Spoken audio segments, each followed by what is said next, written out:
안녕하세요, 염창환입니다. 오늘은 주제가 뼈 건강에 도움이 되는 비타민에 대해서 준비해 봤습니다. 뼈, 우리 몸에 가장 중요한 것 중에 하나죠, 사실은. 근육과 더불어 우리의 구조를 이루는 건데요.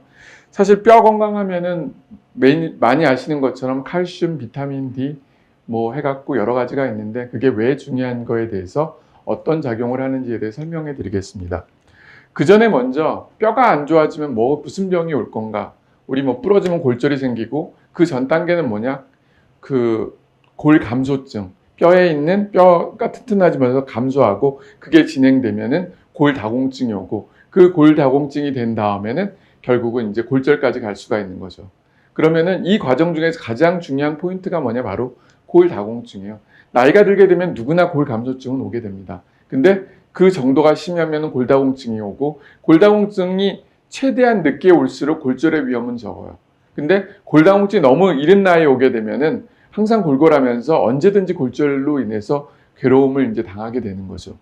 골다공증이라는 건 뭐냐면은 골다공, 뼛속에 구멍이 많이 생긴다는 뜻입니다. 말 그대로. 그래서 골다공증은 뼈의 양이 줄어들어 뼈가 얇아지고 약해져 잘 부러지는 질환을 말하고요. 모든 분들이 사실은 웬만큼은 요새 골다공증에 대해서 다 알게 되고 특히 60대가 넘어가게 되면은 골다공증 걱정을 참 많이 합니다. 일반적으로 사춘기에 우리 성인 골양의 90%가 형성이 돼요. 그래서 사춘기 때 20대가 되게 되면 우리 굉장히 튼튼해요. 뼈도 굉장히 강하고 부러지지도 잘 안 하고. 근데 35세부터는 이 골양이 서서히 줄기 시작합니다. 그러면서 점점 골골해지고 50세, 그러니까 폐경이 되게 되면은 그때부터는 매우 빠른 속도로 골량이 줄어들어서 그리고 그 폐경 후 3에서 5년 동안 골밀도의 솟이 가장 빠르게 일어난다고 합니다. 그래서 그 다음에 골다공증이 많이 생기는 거죠. 그러면은 골다공증의 원인이 뭘까? 원인은 굉장히 많아요. 이 많은 원인들 중에서 우리가 해결할 수 있는 게 있고 해결하지 못하는 게 있습니다. 해결하지 못하는 가장 큰 건 뭐냐? 결국은 노화예요. 나이가 들게 되면서 어쩔 수 없이 생기는 거니까 그거는 해결할 수 없어요. 단 해결할 수 있는 게 있다는 거죠. 그건 우리가 노력함에 따라서 충분히 해결이 돼서 나이가 많이 먹어도 골다공증이 없는 사람이 있는가 하면은 나이가 어린데도 골다공증이 있는 사람들이 있습니다. 그거는 어떻게 내가 관리하느냐에 따라서 그 결과는 다르다는 거죠. 가장 대표적인 건 역시 첫 번째 칼슘입니다. 뼈를 만드는데 가장 중요한 게 칼슘이기 때문에 그 칼슘을 섭취를 적게 한다든지 아니면은 칼슘이 들어왔는데 흡수가 안 되는 경우 이런 경우에 결국은 칼슘 장애가 오고요. 섭취가 부족하는 가장 대표적인 게 뭐냐? 다이어트, 영양결핍, 음식 속에 칼슘이 적은 음식들을 섭취하는 경우 그때 옵니다. 그리고 그와 더불어 중요한 게 뭐냐? 바로 비타민 D입니다. 칼슘을 암만 많이 먹어봤자 그 칼슘은 혈관벽에 쌓여요. 비타민 D가 없으면 우리 몸에 제대로 칼슘이 들어가질 못한다는 거죠. 그래서 비타민 D가 최근에 굉장히 중요하고요. 비타민 D가 결핍이 오는 경우는 결국은 여러 가지 이유들이 있는데 비타민 D의 작용은 말 그대로 장에서 칼슘의 섭취를 증가시키고 신장에서 칼슘의 배출을 감소시켜요. 그러므로 인해서 체내의 칼슘량이 증가할 수밖에 없죠. 이거는 결국적으로 섭취가 부족하다든지 아니면은 햇빛 노출이 떨어졌을 때 비타민 D 결핍이 오게 되어 있습니다. 그리고 네 번째는 에스트로겐 감소, 말 그대로 폐경입니다. 생리를 하는 동안에 에스트로겐 분비가 왕성하기 때문에 크게 문제가 없는데 생리가 끝나는 경우에는 이 에스트로겐이 떨어지기로 인해서 이 골밀도가 감소하게 되죠. 그리고 다섯 번째는 약물들, 항응곤제, 항경련제, 갑상선 호르몬, 부실피질 호르몬, 이뇨제 등 결국은 다양한 약들이 골다공증을 유발시킬 수 있고요. 그리고 여섯 번째는 운동 부족입니다. 말 그대로 체중을 실는 운동, 점프, 깡충뛰기 등 뼈 건강에 도움이 되는 운동들이 굉장히 많은데 그런 운동이 부족하게 되면 뼈가 약해질 수 있고요. 그리고 일곱 번째는 가족력이에요. 부모님이라든지 형제 자매들이 골다공증이 있을 경우 확실히 확률이 더 높아진다고 되어 있고 여덟 번째는 과음, 과도한 음주. 그러니까 많이 술을 먹는다는 경우 이것 자체가 결국은 뼈 형성을 줄이고 칼슘 흡수도 떨어뜨립니다. 그리고 아홉 번째는 우울증이에요. 우울증이 있게 되면은 뼈 손실 속도가 빨라집니다. 근데 그 이유는 잘 몰라요. 그래서 이 중에서 사실은 우리가 해결 못하는 경우들은 대부분 이 에스트로겐 감소를 제외하고는 이거는 노화에 따른 거지만은 나머지들 같은 경우는 우리가 충분히 에스트로겐 감소하고 이 가족력은 어쩔 수가 없죠. 그 외의 것들은 우리가 충분히 노력 여하에 따라서 해결을 할 수가 있다죠. 그렇게 되면 결국은 골다공증이라든지 골 감소증이 훨씬 더 늦은 나이에 올 수가 있다는 겁니다. 증상, 골다공증이 있으면 초기에는 증상이 없어요. 그렇기 때문에 무증상으로 있어서 괜찮다고 생각하는데 그러다가 이제 어느 정도 되면서 좀 심해지게 되면은 척추뼈가 약해지고 척추가 후만 변형이 되거나 압박되어 키가 줄어든다고 그래요. 그래서 나이가 들게 되면은 키가 준다는 얘기 많이 하잖아요. 그 이유가 바로 이 척추가 약해지거나든지 변형이 오기 시작하면서 그렇습니다. 그리고 심한 경우는 척추가 체중을 지탱하지 못해서 외상이 없더라도 척추의 앞부분이 일그러지게 됩니다. 그래서 골절의 위험이 높아지게 되고요. 정말 심한 경우에는 역시 기침만 하더라도 이제 뼈가 부러질 수 있는 그런 상황이 있어요. 실제 환자들 정말 심한 경우들은 정말 뼈 자체, 척추뼈라든지 대퇴골 자체가 보면은 숭숭숭 거기가 비어 있어요. 저 사람 보면 금방이라도 쓰러질 것 같은 그런 느낌을 받을 수가 있죠. 일반적으로 50에서 70세 여성들은 주로 손목골절이 잘 오고요. 70세 이상에서는 고관절, 척추골절이 와요. 그래서 이분 같은 경우들은 다치지도 않았는데 골절이 오는 이유가 바로 이런 이유들 때문에 그렇고, 이 손목골절은 주로 이제 미끄러져서 넘어질 때 손을 이렇게 짚고 쥘 때 잘 온다고 되어 있습니다. 진단은 골밀도 검사를 하면은 그 T스코어라고 나옵니다. 그래서 수치가 -1 이상인 건 정상이고, -1에서 -2.5 사이에는 골 감소증, -2.5 이하에서는 골 다공증이라고 하고, 골 다공증이 있으면은 적극적인 약물 치료를 해야 되고, 골 감소증에서도 사실은 영양제 치료를 해줘야 됩니다. 그래서 골 감소증은 비타민이라든지 미네랄을 통해서 충분히 회복이 되지만은 골 다공증이 오게 되면은 그때는 약물 치료, 병행해서 약물 치료를 병행하는 것이 좋습니다. 그리고 엑스레이 검사를 가급적 해서 골다공증으로 인한 압박골절 등이 있는지를 가끔씩 확인해 보는 게 좋습니다. 치료는 골다공증의 치료는 골 형성을 증가시키거나 골 소실을 방지하여 현재의 골량을 유지시키는 게 굉장히 중요하고요. 그래서 그거를 위해는 첫 번째 제일 대표적인 건 뭐냐? 일광이에요. 햇빛에 잘 노출돼서 비타민 D 합성을 하는 게 중요하고, 그리고 식사할 때는 뼈가 많은 칼슘이 풍부한 음식, 뼈를 튼튼히 하는 칼슘이 풍부한 음식을 많이 드시는 게 좋습니다. 그리고 음식을 짜게 먹으면 나트륨이 소변으로 빠져나갈 때 칼슘도 함께 빠져나가기 때문에 가급적이면은 저염식을 하는 게 좋습니다. 그리고 음주, 흡연, 카페인, 인스턴트 식품, 패스트푸드, 탄산음료, 흰 설탕 등 가공식품 섭취를 피하는 게 좋다고 되어 있습니다. 그 외에 이제 병원에서 약물 치료를 일반적으로 병행하고 있습니다. 대표적인 치료제는 뭐냐? 칼슘제죠. 가장 기본적으로. 뼈 양을, 골량을 유지하기 위해서는 칼슘이 충분히 들어가야 되고요. 그 다음에 골량의 소실을 지연시켜준다는 거. 그와 더불어 칼슘이 우리 몸에 제대로 흡수하기 위해서는 비타민 D가 필요하다는 거.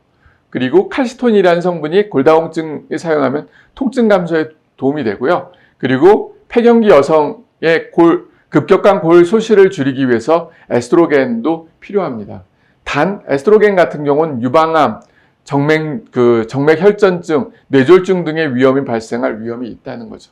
그거를 조심해 주는 게 좋고요. 가장 대표적인 약은 역시 골 흡수 억제제인 비스포포스포네이트, 골밀도를 증가시키고 골절률을 낮춰주는 그런 약이 있습니다. 근데 요거는 이제 좀 복용하기가 힘들긴 하지만 그래도 효과는 가장 좋기 때문에 필요하면 이제 저 치료를 하고요.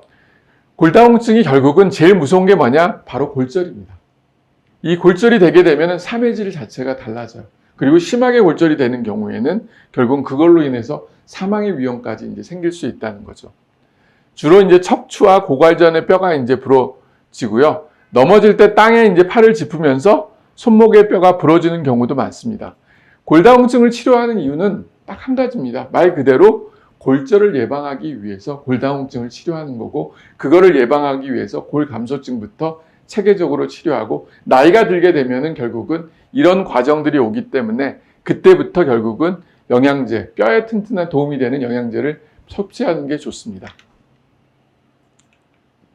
그러면은 주의사항, 역시 음주를 피하고 금연, 그리고 적절한 유산소 운동, 스트레칭, 제자리 뛰기 등의 운동을 하면서 골량을 유지하지만은 나이가 너무 많은 경우에는 이런 제자리 뛰기 자체도 또 무리가 될 수가 있어요. 그래서 걷는 거라든지 이런 식이 좋고요. 짠 음식을 피해서 염분과 함께 칼슘이 소실되는 것을 방지하는 것. 그래서 저염식 시기가 좋다는 이유가 바로 그렇고, 그리고 일주일에 최소 2번 이상은 15분 정도 햇빛을 쬐어 뼈에 필요한 비타민 D를 충분히 합성시켜야 합니다. 특히 지금처럼 우리나라 같은 경우는 4월부터 10월까지가 햇빛이 굉장히 좋아요. 그때는 가급적이면 햇빛 노출을 해주는 게 좋고, 카페인을 많이 먹게 되면 역시 소변과 대변으로 이제 칼슘이 많이 배설되기 때문에 카페인 섭취를 줄이는 게 좋습니다. 그리고 단백질 음식을 적당하게 섭취하는 것은 칼슘 흡수에 도움이 된다는 것. 단, 단백질 보충제라든지 동물성 단백질을 과다하게 섭취하게 되면은 오히려 칼슘 흡수율이 떨어질 수가 있기 때문에 그런 점은 조심하고 음식을 통해서 섭취하는 게 가장 좋습니다. 그러면은 본격적으로 제가 이제 오늘 뼈에 도움이 되는 영양제가 어떤 것인가에 대해서 설명해 드리겠습니다. 제가 오늘 이제 얘기할 내용들은 바로 이 2가지 책을 근거로 했습니다. Nutritional Medicine 알렌 갭이라는 분이 이제 썼던 책이고요. 그 다음에 이제 이 Evidence Based Approach to Vitamin and Mineral 같은 경우는 라이너스 폴링 연구소에 있는 제인에 의해서 이제 썼던 책인데요. 굉장히 이제 교과서적인 바이블 같은 이 책이고 근거 중심으로 했던 내용이기 때문에 이 2 책의 내용을 근거로 했으니까 지금 제가 말하는 거에 대한 어느 정도 이제 근거는 되어 있습니다. 영양제, 말 그대로 골다공증, 골감소증을 예방하고 치료에 꼭 필요한 영양소를 주는데요. 가장 대표적인 게 뭐냐? 칼슘하고 비타민 D예요. 그래서 어떤 영양제를 안 먹어도 좋지만은 뼈에 도움이 되는 거는 바로 칼슘, 비타민 D를 먹어야 되는데, 그렇다고 칼슘만 먹게 되면은 뼈에 도움이 약간은 될지 모르지만은 동맥경화증을 유발시킬 수 있어요. 그래서 오히려 심근경색이라든지 뇌졸중의 위험이 있기 때문에 칼슘만 먹는 게 아니라 반드시 비타민 D를 병행해서 먹는 게 좋다. 둘 중에 하나만 먹게 된다. 그럼 뭘 먹냐? 비타민 D를 먹는 게 원칙입니다. 둘 중에 하나를 먹는다면. 그리고 뼈를 만드는 과정과 뼈 연조직 구성을 형성하는 과정, 칼슘과 다른 미네랄의 소실을 예방하는 과정에 충분한 양의 영양소와 호르몬이 필요하다는 것. 이 호르몬은 아까 얘기했던 에스트로겐이기 때문에 사실은 여기서는 언급하지 않고 여기에 필요한 칼슘, 비타민 D, 그리고 여기에 필요한 영양소에 대해서만 설명해 드리겠습니다. 첫 번째, 칼슘. 칼슘은 인체에서 가장 흔한 미네랄 중에 하나예요. 그리고 칼슘의 99%는 뼈와 치아에 있어요. 그러니까 대부분 먹으면은 뼈와 치아로 가는 게 원칙이고요. 1%만 혈액과 연제죽에 이제 존재한다는 거죠. 그리고 혈액과 세포를 둘러싼 채 일명 이제 세포 외액이라고 하는데요. 이때 이제 칼슘 농도는 정사적인 생리적 기능을 하기 위해서 매우 좁은 농도로 유지가 돼요. 근데 실제 이 칼슘 농도가 너무 높아 버리면은 그걸로 인해서 사망의 위험도 있죠. 고칼슘혈증이라고 해갖고. 그리고 또 너무 적게 되면은 우리 몸이 제대로 기능을 못해서 문제를 또 유발시키고 저칼슘혈증으로 생겨서 문제가 된다. 그래서 항상 그 수치 자체가 정상 수치, 보통 이제 8.3에서 10.5인가? 그 정도 수치일 거예요. 고기를 유지해야지 넘어가거나 낮게 되면 굉장히 위험할 수가 있습니다. 그래서 칼슘 섭취가 부족하면 정상적인 칼슘 농도를 유지하기 위해서 뼈에서 미네랄을 빠져나가게 할 정도로 칼슘이 생리적인 기능이 생조정에 있어서 필수적이에요. 내가 칼슘을 적게 먹어.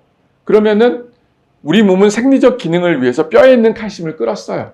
그럼 뭐가 문제냐? 바로 뼈에 골감소증이 오고 골다공증이 온다는 거죠. 그래서 항상 적당하게 칼슘 섭취가 중요하고 이 적당한 칼슘 섭취는 건강한 골격을 유지하는 데 필수적입니다. 기능은 이제 대표적인 기능은 첫 번째는 구조죠. 뼈와 치아의 중요한 구성 요소가 칼슘이 있고 이 뼈의 미네랄 구성 요소는 주로 다량의 칼슘과 인으로 구성되어 있다고 되어 있습니다. 뼈는 살아있는 기간 내에 모양이 자주 바뀔 만큼 역동적인 구조를 갖고 있어요. 얘는 이제 첫 번째는 파골세포. 그래서 뼈 파기하는 세포라고 불려요. 얘가 이제 뼈 세포들을 뼈를 용해하거나 흡수한 형태로 다시 만드는 과정을 시작하고요. 뒤이어 이제 뼈를 만드는 뼈모세포, 조골세포라고 하죠. 얘는 흡수된 세포를 대체하는 새로운 뼈를 형성하는 이 2가지가 밸런스를 이루면서 우리 뼈는 항상 생성이 됩니다. 그래서 부러져도 다시 재생이 되는 게 바로 이런 이유들 때문에 그렇습니다. 그래서 정상적인 성장을 하는 동안 뼈는 흡수된 골량 이상을 만들어지게 되어 있습니다. 두 번째는 꼭 뼈에만 작용하는 게 아니라 칼슘은 세포 간 신호 전달입니다. 칼슘은 혈관의 수축과 이완, 신경 자극 전달, 근육 수축, 그리고 인슐린과 같은 호르몬의 분비를 중재하는 역할을 합니다. 그래서 골격근과 신경세포로처럼 흥분할 수 있는 세포들은 칼슘 농도의 빠른 변화를 허용하는 그들의 세포막에 의해서 이게 칼슘 통로를 통해서 왔다 갔다 해요. 실제 그래서 세포가 우리가 이제 손상하고 재생을 할 때 보면은 정확한 양이 조절돼야지, 그게 아니고 이게 밸런스가 깨지면 세포가 죽을 수도 있고 다시 활동을 과하게 할 수도 있다고 되어 있습니다. 그래서 예를 들어서 만약 근섬유가 수축하기 위해 신경의 자극을 받아요. 그러면은 근육세포 안으로 많은 양의 칼슘이 들어오게 됩니다. 세포막에 있는 칼슘 통로가 열리면서 들어온 칼슘 이온들은 세포 내 저장 소포로부터 세포 내로 다량의 칼슘 이온을 분비하는 활성 단백질과 결합을 하게 됩니다. 첫 번째, 트로포닌 C 단백질과 칼슘이 결합하게 되면 근육 수축을 유도하는 일련의 과정이 시작해요. 그리고 카모듈린 단백질에 칼슘이 결합하게 되면 근육 수축에 필요한 에너지 공급을 받는 근육 글리코겐을 분해하는 효소가 발생하게 됩니다. 이런 식으로 우리가 칼슘에 따라서 이제 신경들이 이제 자극하게 되는 거죠. 그리고 기능 세 번째는 뭐냐? 효소와 단백질의 보조인자로서 작용을 하게 됩니다. 예를 들어서 칼슘은 수많은 단백질과 효소들이 다양한 활성을 갖도록 하고 안정시키는 데 필수적인데요. 응고 과정에서 칼슘 이온 결합은 7가지 비타민 K 응고성 응고인자를 활성화할 때 꼭 필요해요. 그래서 칼슘이 비타민 K하고 조합이 잘 이루는 게 바로 이런 겁니다. 우리 몸은 출혈이 되면 응고 과정을 통해서 결국은 피가 더 이상 출혈되는 걸 막아줘야 돼요. 반대로 응고 과정이 잘못 혈액 내에서 일어나게 되면 혈전이 생겨서 동맥경화증뿐만 아니라 심근경색 뇌졸중이 생길 수가 있다는 거죠. 그래서 항상 이 응고자 과정도 밸런스, 어느 때는 도움이 되지만 어느 때는 오히려 해가 될 수가 있다는 거죠. 그리고 네 번째는 칼슘 농도의 조절이에요. 혈중 칼슘 감소, 부갑성성 호르몬의 이제 분비를 감소하게 되면 부갑성성 호르몬이 분비가 되어서 부갑성성 호르몬 PTH는 신장에서 비타민 D 활성형인 칼시트리올로 바뀌도록 이제 자극을 하게 됩니다. 칼시트리올은 소장에서 칼슘의 흡수를 증가시키는데요. 이 PTH와 칼시트롤은 뼈 파골세포를 활성화시키고 뼈로부터 칼슘의 분비를 자극하게 돼요. 그래서 신장에서 칼슘의 재흡수를 늘림으로써 소변의 이제 배출을 감소시켜서 칼슘 농도를 이제 증가시켜서 부족한 칼슘을 이제 정상 수치로 회복시켜주는 이런 작용을 하죠. 근데 그렇게 정상 수치가 되면 부갑성 호르몬에서 더 이상 PTH의 분비가 이제 중단이 되게 됩니다. 그리고 신장은 소변으로 약간이라도 넘치는 칼슘을 내보내기가 이제 시작해서 정상적인 밸런스가 이루어집니다. 근데 이런 복잡한 과정을 통해서 혈중 칼슘 농도를 빠르게 이제 유지하게 되지만은 문제는 뭐냐? 바로 뼈에 있는 칼슘을 움직이기 시작하기 때문에 뼈는 약해진다는 거죠.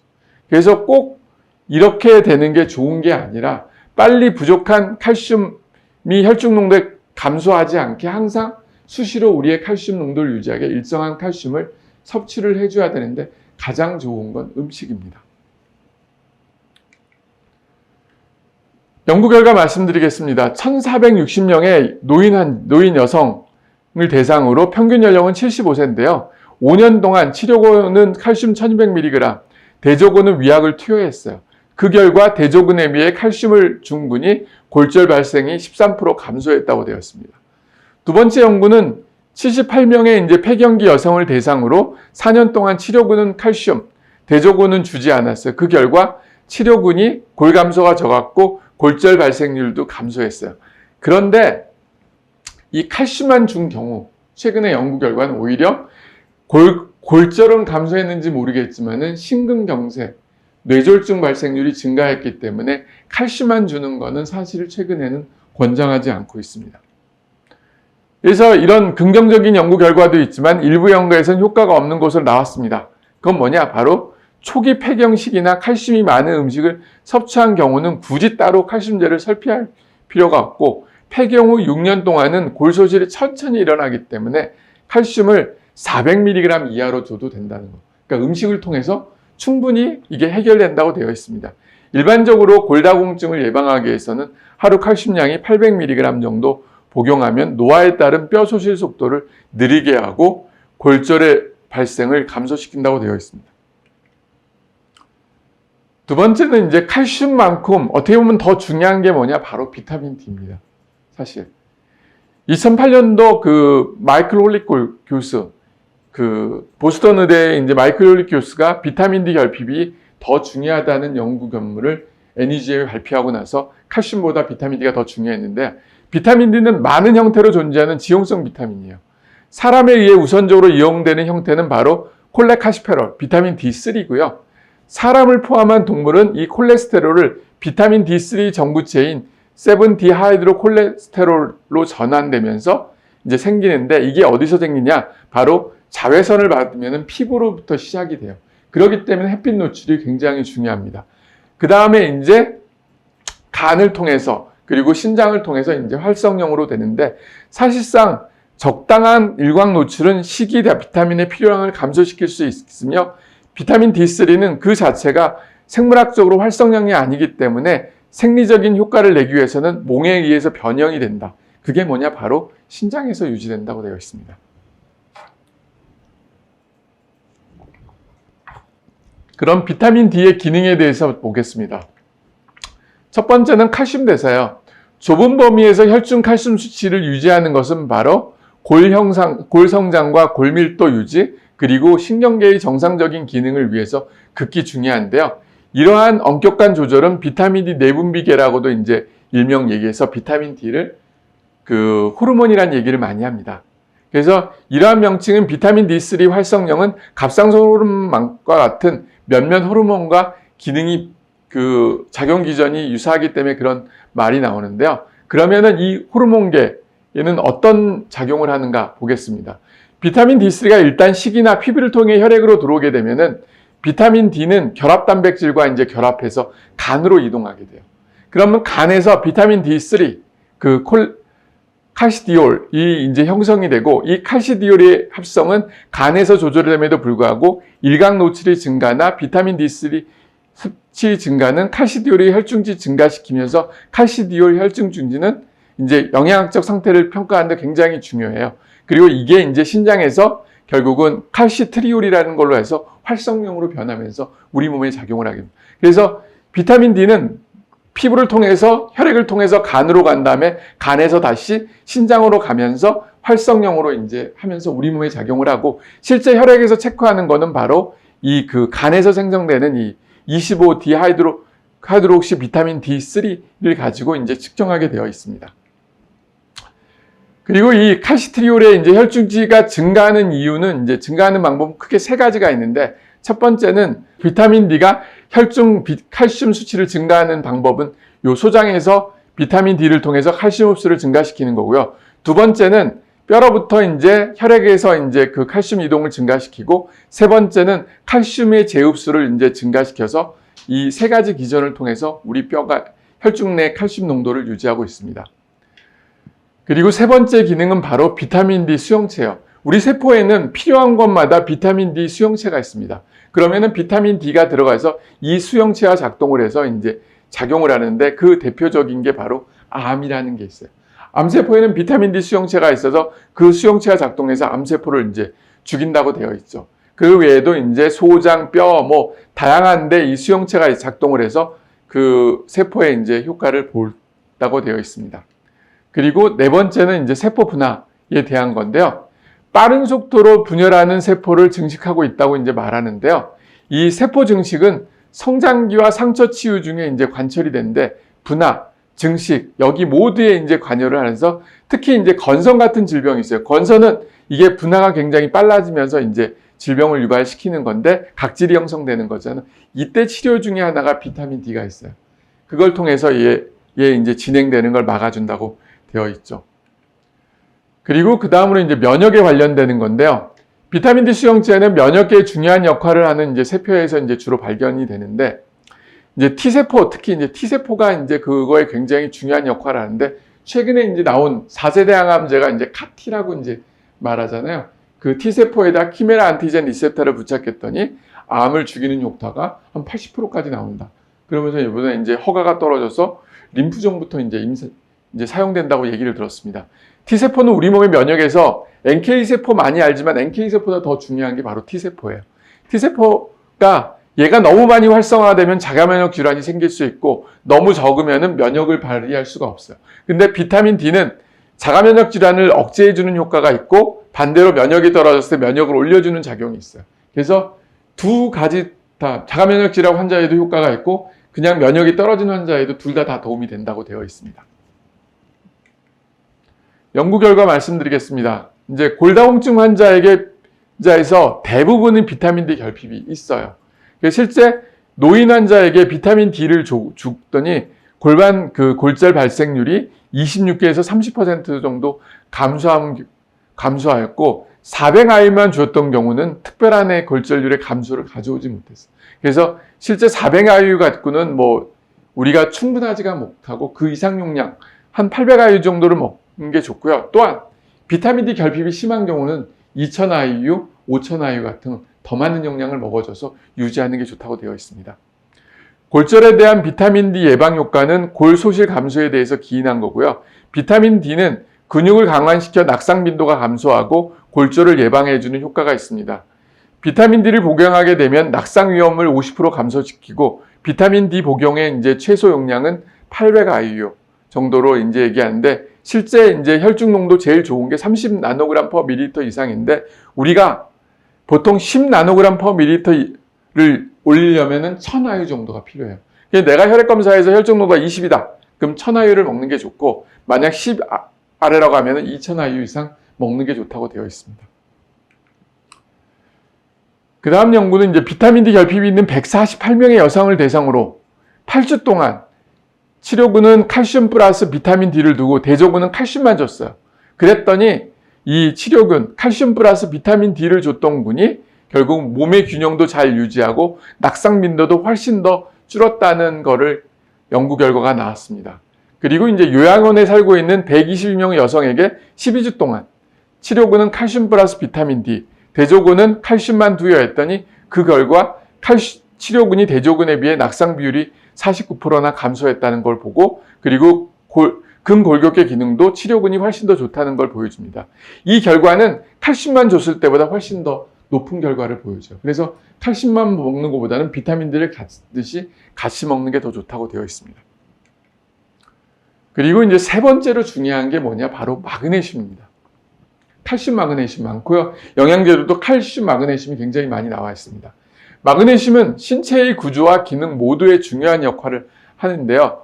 성인의 몸속에는 25g의 마그네슘이 들어있습니다. 이들 중 60%는 골격, 27%는 근육, 6에서 7%는 다른 세포 속, 나머지는 1%는 세포 밖에 존재한다고 되어 있는데요. 마그네슘은 200개의 이제 필수 대사 과정에서 꼭 필요한 영양소 중에 하나라고 되어 있습니다. 그만큼 우리 몸에 이제 중요한 역할을 하는데요. 에너지 생성, 첫 번째 기능은 뭐냐? 에너지를 생산하는 거예요. 탄수화물 지방 대사로 인해서 에너지를 생산하는 과정에는 반드시 마그네슘이 필요합니다. 마그네슘이 없게 되면 이런 에너지들이 제대로 생성이 안 돼요. 그리고 미토콘드리아 내에서 또 ATP, 에너지를 생성할 때도 그 마그네슘이 꼭 필요하다는 거. 그래서 실제 우리 몸에서 그 ATP가 제대로 대사 과정에 작용하려면 마그네슘이 공급해 주는데 그래서 형성된 형태가 뭐냐? 마그네슘 ATP예요. 그래서 우리가 그냥 음식 속에 있는 마그네슘 제대가 영양소가 굉장히 많이 있기 때문에 충분히 흡수가 되지만은 일부 영양 결핍이 있는 분들은 또 마그네슘이 부족할 수가 있습니다. 두 번째는 생체 필수 분자 합성이에요. 마그네슘은 핵산과 단백질을 합성하는 일련의 과정에 필요하고요. 탄수화물과 지방을 만드는 데 관여하는 많은 효소들이 활성해도 마그네슘이 꼭 필요합니다. 그리고 강력한 항산화제인 글루타치온이 합성해도 마그네슘이 필요하다는 거죠. 그래서 약방의 감초처럼 마그네슘은 꼭 필요한 형성 중에 하나고, 그럼 우리가 마그네슘이 부족한 걸 어떻게 할 수 있냐? 가장 대표적인 게 이제 눈떨림이죠. 눈떨림이 심한 사람은 마그네슘 결핍을 한 번 정도 의심해야 되고, 다리 저림이 심한 사람도, 쥐가 잘 나오는 사람도 그렇습니다. 그런 경우에 마그네슘을 먹는다든지 마그네슘 주사를 맞아서 그 증세가 호전됐다. 그럼 그 사람들은 이제 마그네슘 결핍이라고 알면 됩니다. 세 번째는 이제 구조적 역할인데요. 마그네슘은 뼈와 세포막, 염색체 구성에 이제 필요한데요. 세포막을 통한 칼륨과 칼슘 같은 이온의 전달에도 필요합니다. 그래서 이온 전달 체계에서 마그네슘은 신경 흥분 전달과 근육의 수축, 심장의 정상 리듬 유지에 영향을 주는데 이런 역할들 때문에 칼슘과 마그네슘이 일반적으로 같이 많이 사용되고요. 그 비율은 2대1이 제일 좋다고 그래요. 그러니까 칼슘 2일 때 마그네슘 1인 비율로 섭취하는 게 좋다고 되어 있습니다. 그리고 세포 신호 전달. 말 그대로 이제 단백질이 인산화되거나 세포 신호를 전달하는 분자인 사이클릭 AMP를 형성하기 위해서 마그네슘 ATP가 필요하고 사이클릭 AMP는 부갑상선에서 분비되는 부갑상선 호르몬의 분비에 참여하는 등 여러 과정에 이제 필요하다는 거. 이 사이클릭 AMP에 관여하는 게 바로 마그네슘이라고 알면 됩니다. 그리고 다섯 번째는 세포 이동. 그래서 세포 외의 칼슘과 마그네슘 농도는 서로 그 영향을 미치기 때문에 일정한 비율로 밸런스를 유지하는 게 좋습니다. 만약 이 칼슘이 너무 많다든지 마그네슘이 너무 적게 되면은 세포는 제대로 기능을 못할 뿐만 아니라 심장에 마비를 줄 수가 있어요. 그렇기 때문에 항상 적정한 영양을 유지하는 게 가장 좋습니다. 연구 결과 보겠습니다. 이제 대표적인 게 이제 쥐 실험에서 식이에 마그네슘을 뺐더니 뼈 형성이 안 되고 심장의 마비 같은 심장의 문제 등이 유발됐다는 게 보였고요. 실제 19명의 골다공증 환자 중에서 16명이 마그네슘 결핍이 있습니다. 그래서 골다공증 환자들을 우리 보면은 칼슘, 비타민 D만 생각하는데 마그네슘 결핍도 꼭 조심해야 된다고 되어 있습니다. 그리고 특히 폐경기 여성에게서 마그네슘 결핍이 잘 와요. 그래서 이분들한테 마그네슘을 250에서 750mg을 1에서 2년 동안 공급하니까 골밀도가 증가하더라 하는 걸 보여줬습니다. 그리고 이제 골다공증과 허리 통증을 가진 31명의 폐경기 여성에게 6개월 동안 마그네슘 750mg, 18개월 동안은 마그네슘 250mg을 복용했습니다. 1년 후 골밀도가 1.9% 상승했고 31명 중 22명에서 1년 후에서 골밀도가 1에서 2% 상승한 걸 보였습니다. 만약 마그네슘을 이제 복용하지 않는 골다공증을 가진 23명의 폐경기 여성은 1년 후에 골밀도가 오히려 더 감소했다는 거를 보여줘요. 그래서 이 정도 상승이 뭐 얼마나 클 거냐고 하지만은 이분들한테는 유지만 되더라도 굉장히 좋다고 되어 있습니다. 그래서 칼슘, 마그네슘, 비타민 D가 뼈를 튼튼하는 데 도움이 되고요. 그리고 그 외에 이제 꼭 중요한 것 중에 하나가 바로 비타민 K입니다. 우리가 비타민 K 하면 항상 혈액 응고만 생각하는데 그거 외에도 더 중요한 게 뭐냐? 뼈를 튼튼하는데 비타민 K가 이제 필요합니다. 자연적으로 생기는 비타민 K 형태는 K1, 필로키논과 K2, 메나키논 이 두 가지 형태가 있는데요. 비타민 K1은 필로키논은 녹색 채소 잎소에 많이 존재해요. 그래서 비타민 K1을 꼭 굳이 안 해도 채소를 충분히 먹으면 흡수가 되는데 반면에 K2 같은 경우는 메나키논인데 얘는 육류, 우유, 치즈, 달걀, 낫또에 소량만 존재해요. 그래서 오히려 얘 같은 경우는 부족할 수가 있습니다. 그래서 우리가 뼈를 튼튼하게 하는 게 대표적인 음식이 뭐예요? 우유란 얘기를 많이 하잖아요. 우유 먹으면서 하면은 튼튼해진다. 달걀. 최근에 이제 뜨는 게 바로 낫또죠, 낫또. 그런 것들이 있다고 되어 있습니다. 비타민 K는 1차적으로는 혈액응고에 작용을 합니다. 혈을 출혈이 됐을 때 얘를 출혈을 먹게 하는 작용을 하는 게 있고요. 그 두 번째는 바로 이 오스테오칼신 합성에 관여해서 뼈를 튼튼하게 해줍니다. 오스테오칼신은 뭐냐? 뼈에 많이 존재하는 단백질인데요. 이게 이제 뼈의 미네랄 과정에서 칼슘 이온과 결합하는 단백질입니다. 그래서 칼슘이 뼈를 튼튼하게 할 때 오스테오칼신이 없게 되면은 제대로 된 이제 미네랄 과정이 일어나지 못할 수가 있습니다. 그래서 칼슘과 결합하는 오스테오칼신의 구성 성분은 변형된 아미노산인 감마 카복시 글루타믹산으로서 이 글루타믹산의 비타민 K 의존형 카복실화에 의해서 생성이 된다고 되어 있습니다. 그래서 비타민 K가 중요한 이유는 바로 이 오스테오칼신 생성에 관여하기 때문에 비타민 K가 뼈 형성과 뼈를 재생하는 데 꼭 필요합니다. 말 그대로 칼슘, 비타민 D, 마그네슘 그와 더불어 비타민 K가 바로 활용정전을 찍는다고 보면 됩니다. 연구 241명의 골다공증 여성에게 평균 연령은 67세죠. 2년 동안 치료근 비타민 K2를 줬고 대조군은 주지 않았어요. 그랬더니 골절 발생률이 대조군에 비해서 치료근에서 56.5%가 감소했고, 또한 2년 후에 골밀도 감소율이 대조군에 비해서 치료근에서 통계학적으로 의미 있게 이제 적었다는 걸 보여줬습니다. 그래서 일반적으로 K1보다 K2가 훨씬 더 효과적이에요. 그리고 어디에 있는 K2가 제일 좋냐? 바로 나또예요. 나또에 존재하는 K2는 반감기가 길고 가장 강력한 이제 활성령이라고 이제 일반적으로 해요.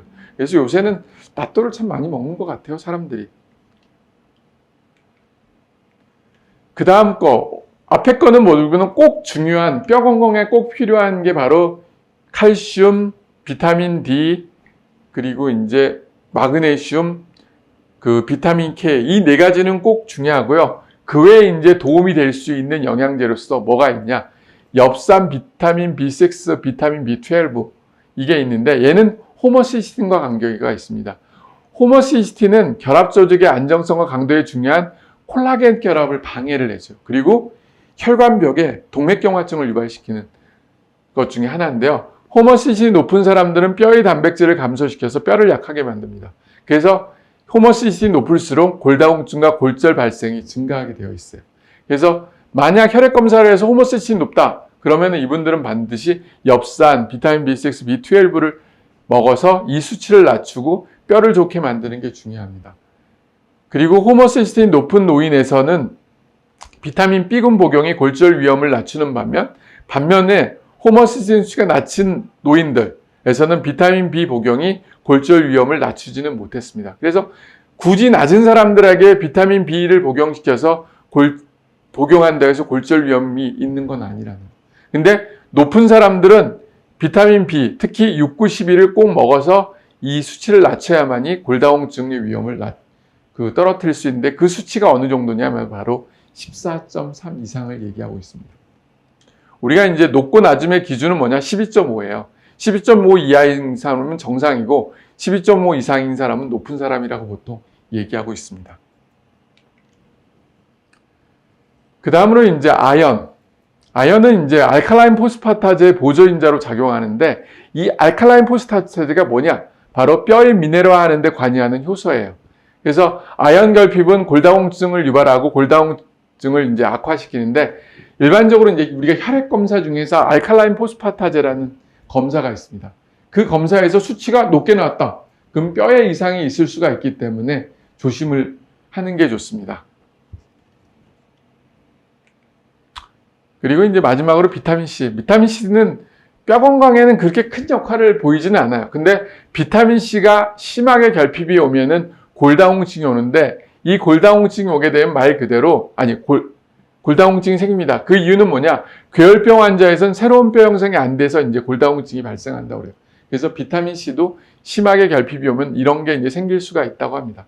그렇지만 우리가 이제 뼈 건강을 위해서 가장 중요한 거는 말 그대로 칼슘, 비타민 D, 마그네슘, 비타민 K, 이 네 가지가 가장 중요하다고 됐고요. 식이로는 뭐냐? 정제된 칼슘을 피하고 카페인과 콜라겐 섭취를 제한하는 게 좋습니다. 그래서 여러분들이 뼈 건강을 걱정하는 분들은 칼슘만 먹는 것보다는 비타민 D하고 같이 먹는 게 좋고, 그것보다는 이 네 가지를 같이 섭취하는 게 가장 좋다고 되어 있습니다.